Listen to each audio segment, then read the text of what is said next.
As dawn arrived in Kos, so did the latest refugees, all Syrians escaping the war. The wave and the prayer said they'd reached sanctuary. The journey from Turkey was short, but still traumatic. Coast Guards had found them drifting in a tiny boat. This woman, overcome, was taken straight to hospital. It's been a busy night for the Coast Guard here. I've counted around 40 people on this boat, and it was the third rescue they carried out overnight. How much did you pay to come here on the boat? About $1,000. $1,000? Yes. Per person? For each person, yeah. And we lost in the sea. We don't know, there is no driver. But there's no time to reflect on the crossing.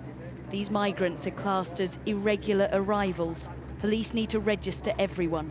Without the paperwork, they can't continue their journey through Europe. At the police station, workers from the UN Refugee Agency help to organise people. Since the beginning of the year till now, we had approximately 7,000 people coming here. Last week, it was about 900 or 1,000 people arriving in 1 week.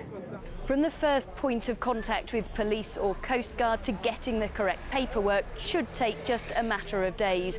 But because so many people have arrived recently, there's a bottleneck. It's taking more like 10, and that is increasing the pressure on the local community. This small island is used to catering for tourists, not this many refugees.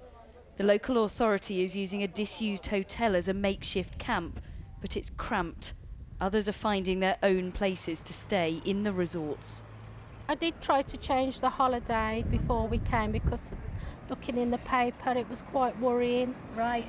But mainly that we've not been bothered at all. You understand that, how close Turkey is and how close Turkey is to the Near East and the troubles that are going on, yeah. Syrians are given special treatment in Europe, 6 months stay without threat of deportation. Later we managed to catch up with Abdul Salam. He'd finally found somewhere to stay. I asked him, why Europe, not Turkey? There is a good future in Europe for Syrian people who escaped from the war. They can help us with the rent of the house, and you have a chance to work. So I'll be good, and I will feel free. These migrants have a common goal, to leave Kos and make a life elsewhere in Europe. But the more that come, the harder this small island is finding it to cope.